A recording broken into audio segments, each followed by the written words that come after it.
Hi, I'm Andrew Vierra, branch manager with WealthWise Mortgage Planning and the voice behind VALoansOfCalifornia.com in Folsom, California. In today's video, we're going to talk about VA Circular 26-20-25 that has not been rescinded.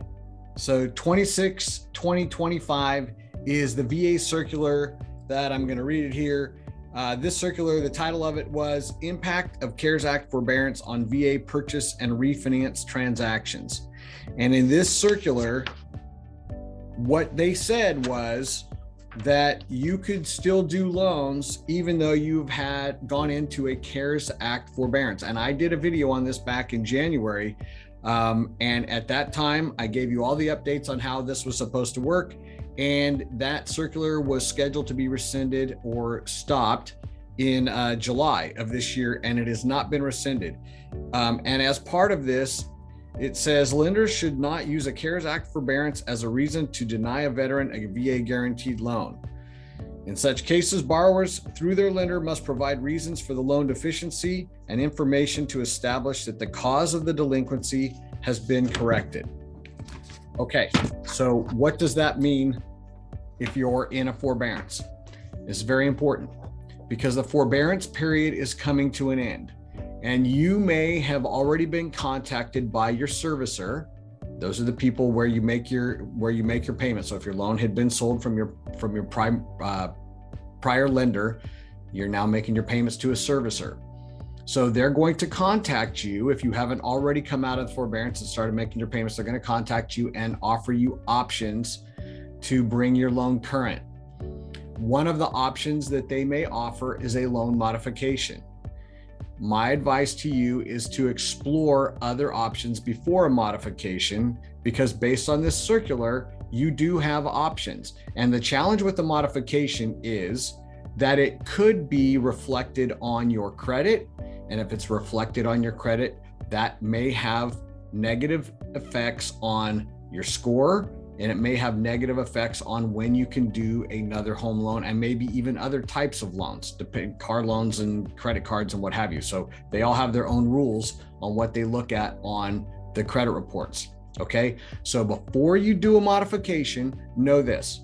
One, you are able to purchase or do a cash out refinance with a VA loan if you entered into the CARES Act forbearance, right? That's possible.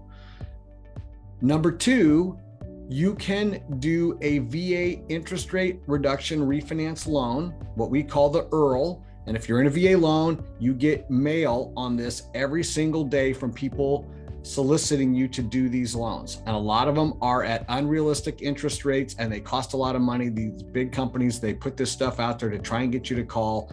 I encourage you to use somebody that you know, like, and trust to do your home loan. If it's not your prior lender, if it's us, we'd be happy to help you. Even if we weren't the people that did your loan, I can tell you, you can look up our reviews. We are very honest and ethical. We're a military family. This is what we do, VA home loans all day, every day out of our little office here in Folsom, California.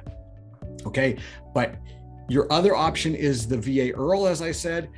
And with the ERL, there's things that have to happen. So if you've had your loan for less than 12 months, then you need to have made all of your payments on time. I'm sorry, not all of your payments, but at least 6 payments made prior to going into the CARES Act forbearance, and 210 days must have elapsed from when your first payment was due before you went into the forbearance, and you could not have been more than 30 days late on your payment. So those things have to have happened before you went into the CARES Act forbearance. If that was the case, then now we go to the next step. You could do the VA interest rate reduction refinance loan. And to do that loan, a couple things have to happen. One, VA requires that we be able to lower your interest rate by at least 0.5% from where you currently are now.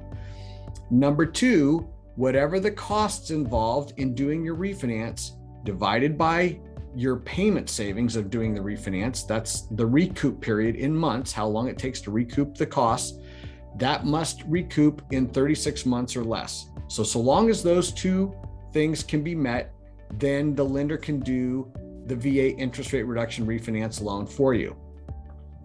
Why this is important, and we've done several of these for veterans across the United States, is that you can roll into the IRRRL loan your past due payments, principal and interest, taxes, insurance can all roll into the new loan. And then now we're going to bring everything current.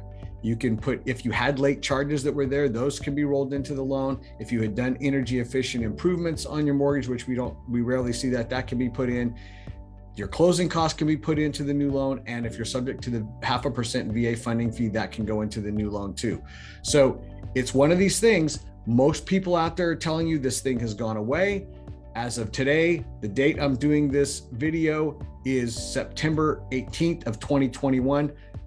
The CARES Act and Circular 26/2025 is still in effect. So if you want to explore your options with this and somebody's telling you something that's different than what I'm telling you today, shoot me an email, give us a call here in our office, 916-932-7160, and let us evaluate your situation and see if it makes sense for you to go forward. You can purchase, you can do a cash out refinance, and you can do the interest rate reduction refinance loan. What we will ask is that you bring your loan out of forbearance, you make at least one payment. That's our rule in our company. So happy to help. Give us a call, 916-932-7160. Bye-bye.